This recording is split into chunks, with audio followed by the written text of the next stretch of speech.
E hoje nós nós vemos no meio da igreja, ele causando confusão, dissensão, desarmonia.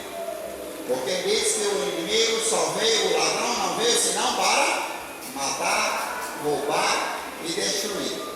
Mas o reino de Deus é diferente. Eu vim para dar vida e vida, para que tenham vida e a vida em abundância. Ou seja, para nos dar vida, a sua própria vida. Ele diz assim: eu vivo, vós vivereis. O Pai em mim, eu em vós e vós em mim. Ele veio para nos dar vida. E esse reino, ele foi estabelecido através de Jesus Cristo. E quando se fala em reino, é um reino governado por um monarca, ou por uma monarquia, por um rei. E o nosso rei, esse reino de Deus estabelecido aqui na terra, foi estabelecido por Cristo. Nós vemos no capítulo 3 de Mateus, se não estou enganado, quando João anunciava, ele diz assim: arrependei-vos, pois é chegado o reino de Deus. Jesus Cristo, no capítulo 4, ele diz assim, diz a mesma coisa: arrependei-vos, porque é chegado o reino de Deus. E ele prosseguia anunciando esse reino. E ele chama os seus apóstolos, os 12, e ele manda, envia que eles vá anunciando que é chegado o reino de Deus. Assim como os 70, e depois com os seus discípulos, quando ele vai subir, lá em Lucas, ele diz assim: vós seis as minhas testemunhas. Vocês são as testemunhas dessas coisas. E hoje nós também não somos diferentes. Nós somos as testemunhas desse reino aqui na terra. E o Senhor estabelece esse reino através da sua própria vida, conquistando tudo. Como ele diz lá em Isaías 63, que ele diz, vamos ler lá, Isaías 63, de 1 a 4, se não estiver errado, 1 a 3, vamos dar uma olhada lá. Ele diz: quem é esse que vem de Bósnia com as roupas manchadas, como que se estivesse pisando uvas no lagar? Vamos lá? Como é que diz aí? Quem é este que vem de Edom, de Bosra, com vestes tintas? Este que é glorioso em sua vestidura, que marcha com sua grande força? Eu, que falo em justiça, poderoso para salvar. Porque está vermelha a tua vestidura, e as tuas vestes, como as daquele que pisa uvas no lagar? Eu sozinho pisei no lagar, e dos povos ninguém se achava comigo, e os pisei na minha ira, e os esmaguei no meu furor. Amém. Glórias a Deus. Então, Jesus Cristo, ele vem poderoso e vence, como ele diz, sozinho. Admirei de não ter ninguém que me ajudasse. E eu sozinho, com o meu braço, conquistei. E ele conquistou esse reino para nos dar. E nós vemos ele falando que esse reino não vem em forma de aparência. Lucas 17, 20, 21. Esse reino não vem em forma de aparência, porque esse reino, ele falando ali antes do sacrifício, esse reino está no meio de vós, está entre vós. Porque agora o reino não está entre vós, o reino está em vós. Ali ele ainda não tinha sido sacrificado. O reino de Deus agora está em vós, porque o reino de Deus é o próprio Cristo. É o próprio Cristo. E aí nós vemos ele dizendo: buscai primeiro o reino de Deus e a sua justiça. E essas coisas, as outras coisas vos serão acrescentadas. Mas primeiro o reino, primeiro Cristo, vamos buscar primeiro ele. Porque a palavra de Deus diz que todos aqueles que foram batizados em Cristo vos revestissem. Então esse reino agora, ele está em nós. E ele diz que agora, nós, como testemunha, ele diz que quem põe a mão no arado não pode mais olhar para trás. E se aquele que põe a mão no arado e olha para trás não é digno desse reino. Nós não podemos mais olhar para trás. Agora há uma caminhada, há uma jornada a percorrer. Agora anunciando o reino de Deus. E como podemos entrar nesse reino? O que nós vamos dizer para as pessoas? Como é que se entra nesse reino? A palavra de Deus nos garante que se não nascer de novo, não pode ver o reino de Deus. É assim? Não é assim? É ou não é? Se não nascer de novo, não pode ver o reino de Deus. E nós já sabemos muito bem como dizer para as pessoas como é esse novo nascimento, que não é através de noitadas de oração, de jejum, não é greve de fome, não é barganha, não, mas agora é pedido dele que venha ser essa realidade em nossas vidas, porque ele, dele, por ele e para ele são todas as coisas. É dele, por ele e para ele. Agora é andando nele, andando nesse reino. Nós somos tirados lá do reino das trevas. Ele foi lá e nos tirou de lá. Antigamente, há 25 anos atrás, eu andava aí também, no carnaval. Essa hora estava lá, na folia. Mas o Senhor nos tirou de lá. Ele nos resgatou das trevas e nos transportou para o reino do Filho do seu amor, em quem temos a redenção, a remissão dos pecados. Ele nos transportou para o reino. Agora nós estamos no reino, nós estamos em Canaã e podemos nos alegrar muito mais do que eles lá. As pessoas dizem que os crentes não têm alegria, mas agora a alegria é permanente, não é só 3 dias como era antigamente. É uma coisa, uma alegria passageira, uma alegria momentânea que não conseguia nem durar até o dia seguinte. A alegria era só enquanto estava na folia. Depois o vazio voltava do mesmo jeito. E agora nós precisamos anunciar esse reino sem tendência, sem demora. E o reino de Deus, nós estamos no reino, e ele não somente conquista esse reino, mas agora ele nos diz como andar nesse reino. Ele diz como nós devemos caminhar nesse reino. Nós não podemos mais voltar atrás, nós não podemos mais parar, nós não podemos mais nos deter, nós não podemos mais olhar nem para o lado. Ele diz que nós devemos andar, deixando todo o peso, todo o embaraço e o pecado que estão de perto de nos assedia, agora correr a carreira que nos está proposta. Olhando para quem? Olhando para quem? Olhando firme. Diferenças, quando nós contemplamos, nos faz separar. Eu não concordo que seja daquele jeito, não pode ser daquele jeito, não pode. Não, agora eu descobri que agora é assim, agora tem que ser em círculo. Não, agora tem que gritar. Não, agora tem que ser batizado com o Espírito Santo, na forma de pregar, aí tem que falar em línguas, tem que fazer isso, tem que fazer aquilo. Quando nós olhamos para Cristo, nós não conseguimos ver essas coisas. Quando nós olhamos para Ele, nós vamos caminhar sendo conduzidos por Ele para Ele, sem todas essas coisas. Agora, andando em comunhão. Se nós olhamos para Ele, nós não temos tempo de ver as outras coisas. Mas Ele vai nos mostrar e nos conduzir para aquilo que Ele quer nos levar, para aquilo que é perfeito.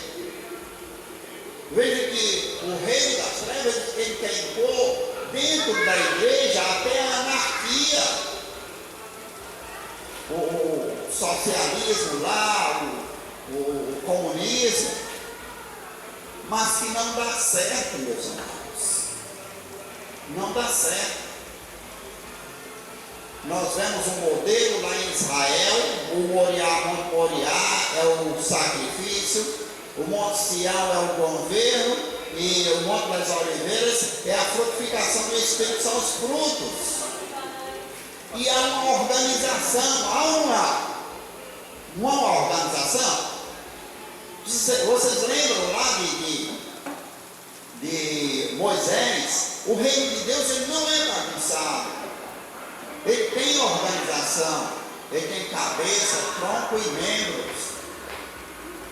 É um corpo, e um corpo perfeito, ligado pelas suas ligaduras, cada um tem uma função no corpo. A palavra já nos fala, está aí em Romanos 12, 1 Coríntios 12, Efésios 4, Colossenses 3, está aí ele nos ensinando. E por que a gente não aprende? Por que nós não aprendemos isso? Porque a gente não olha. Moisés, quando estava lá no deserto, se desgastando, querendo dar atenção a todo mundo, uma pessoa fazendo tudo, veio o sogro e diz assim: por que eu não divido isso aqui? E eles trazem, aí a liderança traz aqueles problemas que ele não pode resolver, traz a ti. Mas nós olhamos e vemos a organização disso tudo. Pedro, João, Tiago, que era a Bíblia diz, em Atos dos Apóstolos, que eles eram a coluna da igreja. Quando dizem assim: olha, está havendo confusão aí porque não estão repartindo as coisas direito. Aí ele diz o quê? Escolha seis, né? 6 diáconos, né? É ou não é, pessoal? Não é 6 diáconos? É não? Então deixa os 6. Depois vocês conferem lá. Eles vão escolher, diz assim: vamos escolher diáconos, homens que sejam cheios do Espírito, tementes e que sejam respeitados pelos homens. Vamos escolher 6 para que a gente não saia aqui da palavra e vá servir a mesa. Tem organização? Não tem, pessoal. Tem ou não tem? Corpo de Cristo. Ele não pode andar aí sem cabeça, sem um braço, sem uma perna. Ele tem uma organização. O corpo, e esse corpo precisa-se estar junto e saber, todos saber o que está acontecendo.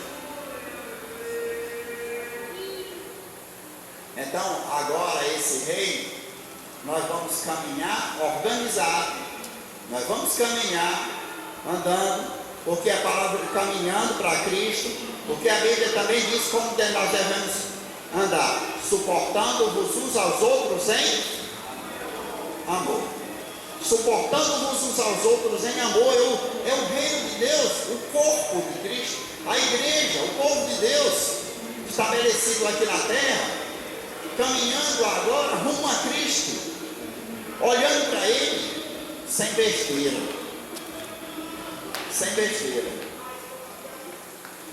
Quando a gente olha para Cristo, a gente não consegue ver defeito.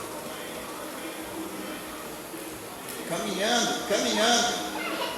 Aí ele diz assim: esquecendo-me das coisas que para trás ficam, avanço para aquelas que estão diante de mim, pelo prêmio da soberana vocação de Deus em Cristo Jesus. Isso que o irmão falou. Para quando as pessoas, Pedro fala nisso, né? Para quando as pessoas te pedirem a razão da tua esperança, tu poder prontamente dizer qual é a razão da tua esperança. Qual é a razão da nossa esperança? Cristo. Cristo é a razão da nossa esperança. Porque Ele prometeu e Ele não falha. Ele cumpre sempre o que promete. Ele não falha. Ele disse que estaria conosco nessa caminhada, nessa jornada. Não é fácil? Não é fácil. Eu não vou dizer que é Você tem que sair para evangelizar um sol maravilhoso desse, hein? É fácil? Eu não estou falando de salvação, estou falando agora de sair e sermos realmente testemunha. Não há facilidade, mas o Senhor nos conduz, Ele nos fortalece.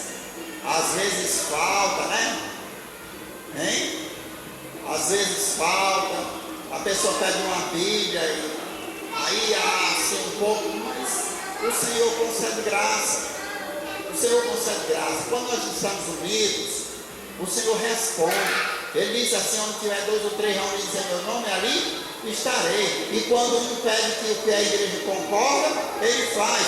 Quando Ele diz assim: e eu lhes darei a chave do céu, o que ligado na terra será ligado no céu, o que ligado na terra será ligado no céu. Ele está falando para a igreja, não é para Pedro. Porque muitos, eu tenho visto até pastores falar que Pedro recebeu a chave do céu, mas não foi Pedro não. Se vocês olharem lá, ele conversa com Pedro, depois ele vai falar da igreja. Aí ele fala da igreja, aí termina dizendo assim: eu lhes darei a chave do céu. Não é para Pedro, é para a igreja. Então a igreja, o corpo de Cristo, ela tem muita autoridade. Ele diz assim: para que saibais qual seja a boa, agradável e perfeita vontade de Deus. Vamos ver lá em Efésios 1. Vê o que é que ele diz aí no 16, 17, 18.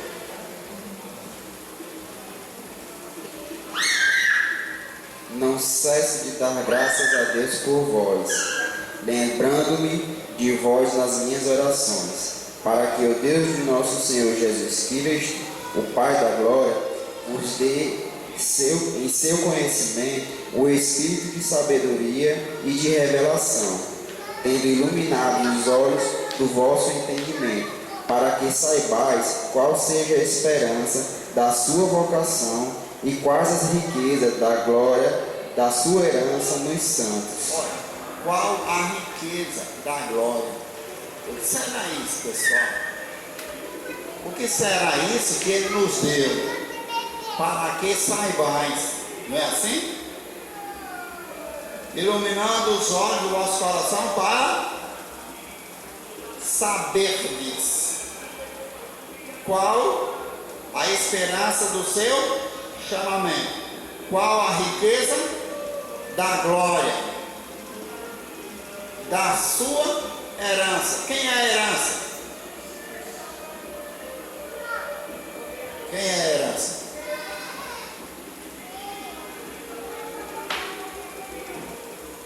A sua igreja. Qual a esperança do seu chamamento? Qual a riqueza da glória? A riqueza da glória.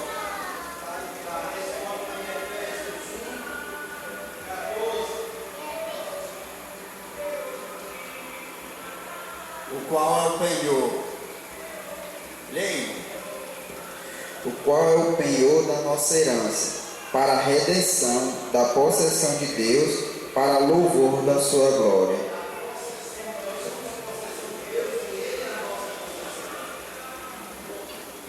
Da herança. Nós somos a herança do Senhor. E o Senhor é a nossa herança. Está em Colossenses 2, em quem estão todas as riquezas. Colossenses 2, 2 e 3. Em quem estão todas as riquezas. Está lá a nossa riqueza. Quem é a nossa riqueza? Cristo. Nossa riqueza está em Cristo. Então, se nós estamos nele, se nós estamos nesse reino, no reino de Deus, nós temos tudo isso. E nós não sabemos o que temos. Porque Deus abençoou com todas as sortes de bênção nas regiões celestiais em Cristo. Mas nós não sabemos o que temos. E para que saibais qual a herança, qual a riqueza da sua herança nos santos, Nós precisamos caminhar, aprendendo, pedindo que o Senhor se revele a nós, porque não é na nossa sabedoria que nós vamos conhecer tudo isso. Não é. O reino de Deus, ele influencia também. Não pense que o reino de Deus, o reino das trevas está ganhando. Não está. Não está. O reino das trevas, ele está sob o comando do Senhor. Ele disse lá em Efésios, lá em Hebreus 1:3, ele diz que ele é a expressão exata do seu ser, sustentando todas as coisas pela palavra do seu poder. Veja que ele está sustentando.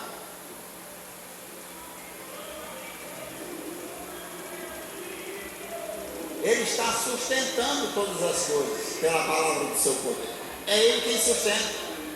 O reino das trevas existe, existe, mas como escolha. Existe como escolha, mas está limitado pelo poder de Deus, ou seja, pelo seu Espírito, que hoje opera em nós, através de nós, opera na igreja, e está presente no mundo também o Espírito Santo de Deus, controlando as coisas, não deixando que saia do controle. Viu? O reino das trevas, ele existe, mas como escolha. Ele não existe com total liberdade. Ele não opera com total liberdade, mas de acordo com o que as pessoas querem.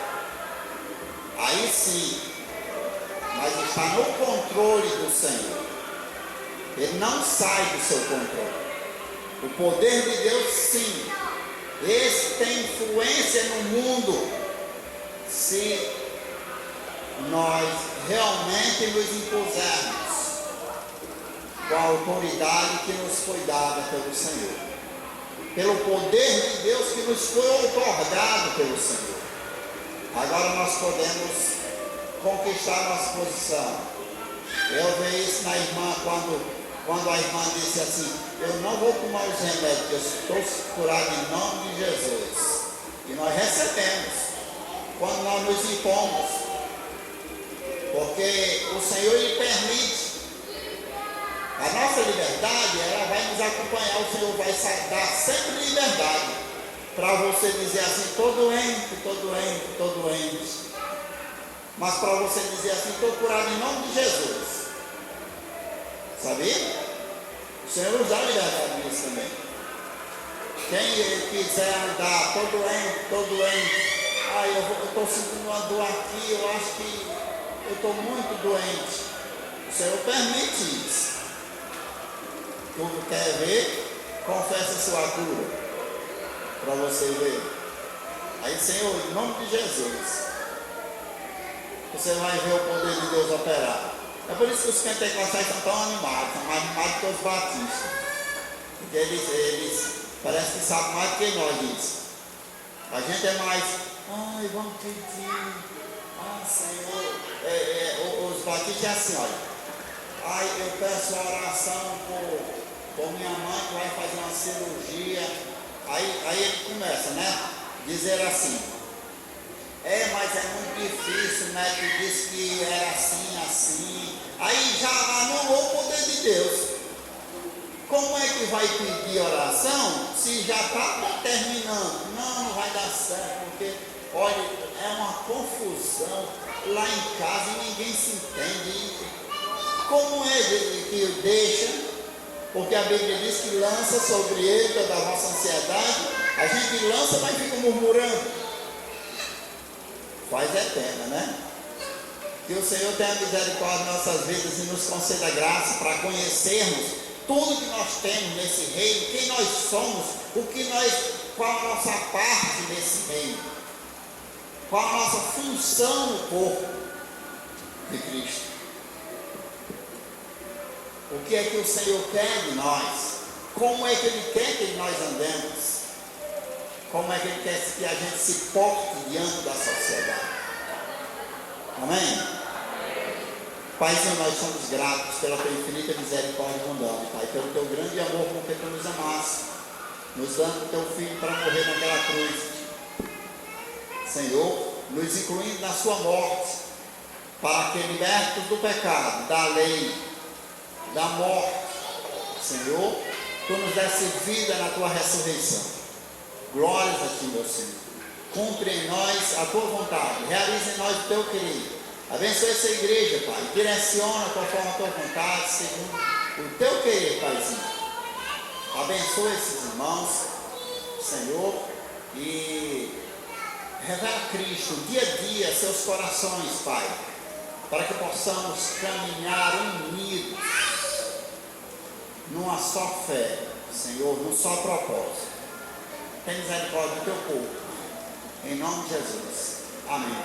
Glória a Deus.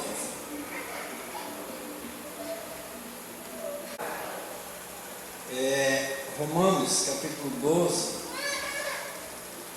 no versículo 3, diz assim: porque pela graça que me foi dada, digo a cada um dentre vós, que não pense de si mesmo além do que convém, antes pense com moderação, segundo a medida da fé que Deus repartiu a cada um.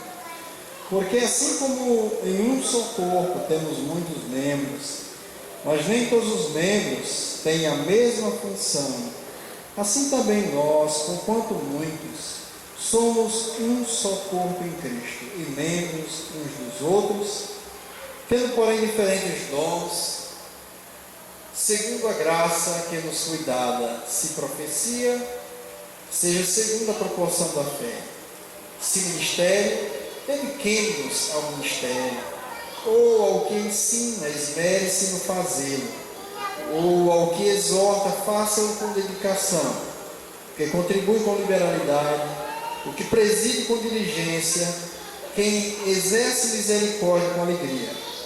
1 Timóteo, capítulo 5, versículo 17, diz assim: devem ser considerados merecedores de dobrados honorários os presbíteros que presidem bem, com especialidade os que se afadigam na palavra e no ensino. Pois a Escritura declara: não amordaces o boi que pisa o trigo, e ainda o trabalhador é digno do seu salário. Irmãos, eu queria louvar a Deus por esses dias que a gente teve aqui o pastor Marcondes. Teremos o privilégio, eu convivo quase mesmo tempo que ele, conviverei por mais 2 dias, está embora no sábado, né, Marcondes? Está indo embora no sábado, retornando para Fortaleza, para lá ele voltar para a pátria dele, onde ele escolheu para morar com a família, lá em Manaus. Então, mas eu queria louvar a Deus em nome da igreja pela estada dele aqui conosco. Eu confesso que eu muito me beneficiei com a estada dele. Eu tive uma certa folga esses dias que ele esteve presidindo aí, ele ministrando a palavra. Ele estava aí, Carlinho, para lá e para cá com os irmãos e tal, dando apoio. Então foi maravilhoso por esse aspecto. E os irmãos, algumas pessoas, amigos, irmãos tiveram a oportunidade de conhecê-lo. Ele foi lá levar a palavra, foi lá nos interiores, visitou muita gente. Então foi muito maravilhoso, muito bom. A minha alegria, porque alguns anos atrás ele ligava para mim e falava assim: Oswaldo, fala um pouco da graça para mim, eu quero ouvir sobre a graça. E hoje eu lembrei daquele texto que João disse: muito me alegra em ver alguns dos meus filhos que andam na verdade. Então eu vejo hoje esse homem de Deus amadurecendo, firme na palavra, com a firmeza que eu estranhei, a tamanha convicção, a tamanha firmeza que ele demonstra no Evangelho, ao ponto até de me peitar doutrinariamente, mostrando algumas convicções e dizendo: eu penso assim, até Deus me revela, eu penso dessa maneira. Então louva a Deus pela firmeza dele, pela convicção, e graças ao Senhor, meu irmão, graças ao Senhor. E o Senhor, Ele não tem te dado convicção numa doutrina, mas numa pessoa, que é o Senhor da glória. Então isso é maravilhoso, porque o Senhor disse: permanecei em mim, e eu permanecerei em vós. Então o irmão tem permanecido no Senhor. Então tem sido um homem experimentado, ele tem demonstrado uma coragem muito grande, ele abraçou a graça depois de nós aqui no Aracati, pelo menos ao nosso conhecimento, mas Deus, Ele sabe todas as coisas, talvez até tenha sido antes, mas Ele tem demonstrado um avanço muito grande na firmeza, na convicção. Aquilo que Ele falou aqui, em oferecer liberdade até os irmãos se pensam diferente para ter comunhão. Eu constatei isso lá em Manaus, quando ele, com muita paciência, apacentando um monte de pastor bode, um monte de pastor arredio, um monte de pastor que não quer a palavra, e Carlin dizia: Marconi está perdendo tempo com aqueles pastores. O que Marconi quer com esse pessoal? Esse pessoal não quer o evangelho, esse pessoal, eles querem religião. E até que eu concordei com ele, mas hoje eu acho que a gente não tem tanta razão. Ele tem razão em insistir com esse povo. Eu corri esse dia aí no barco e dar na lama e ter que empurrar o barco até a margem. Então, eu acho que você não está na graça. Você está muito esforçado. Mas graças a Deus pela dedicação desse homem de Deus, tem tido uma dedicação muito grande. Ele abandonou o trabalho secular antes de mim. Ele hoje vive de forma integral no ministério.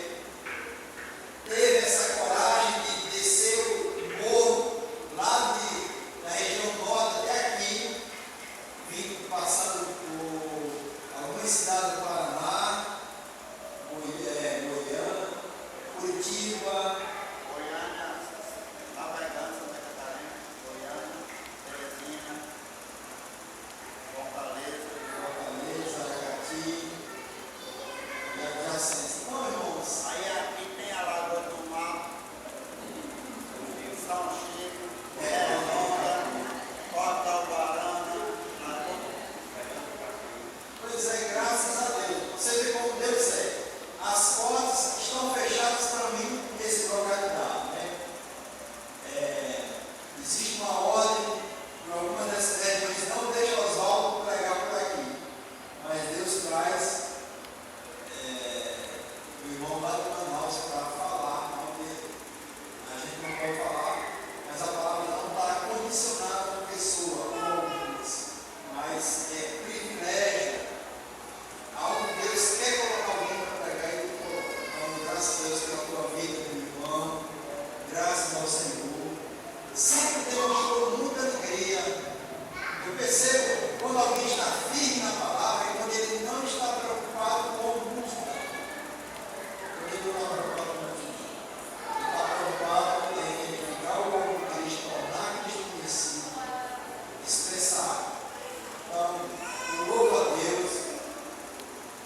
dorme em qualquer canto, ele dorme no chão, ele dorme, aonde ele encosta, ele dorme. E eu chegava e estava dormindo lá no sofá, e eu disse, meu Deus do céu, eu estranhava. Por que eu estranhava? Porque assim, hoje eu tenho um estima muito grande por ele. Ele nem sabe a estima que eu tenho por ele. Eu dizia assim, e ele não se faz importante, ele não é doce. Ele se comporta como uma pessoa comum. Ele se comporta como qualquer um de nós. Estava lá deitado, à vontade, do jeito que um filho fica na casa da mamãe, uma criança filho, então, é muito simples. Para a glória de Deus, esse prova que o Senhor tem trabalhado na tua vida. Porque quando o cara fica importante, aí ele perdeu, não é ninguém. Mas quando ele permanece humilde, não está à procura de elogios e aplausos e reconhecimento, então esse é Deus. Quando o reconhecimento e o aplauso vem por parte dos homens, então a gente tem que se preocupar, a coisa pode não ser bem. Então, graças ao Senhor, pela tua vida, o Senhor continue usando para a glória dele e sempre estivemos orando por você. Eu confesso que eu nunca fui muito de oração, mas era uma pessoa que eu nunca esqueci de estar orando, era por vocês aqui no mundo. Pelo ministério especificamente. Então, Deus sabe, sempre estivemos colocando dentro dele essa vida. Tinha vezes que me dava vontade de estar orando por ti, e isso me funcionava a colocar dentro de Deus. Então, eu louvo a Deus pela tua vida. Você tem sido um instrumento nas mãos de Deus, graças ao Senhor. Você não vai poder estar conosco no acampamento, mas o Senhor sabe todas as coisas, né? O irmão Morandi está chegando amanhã, tarde, a gente está saindo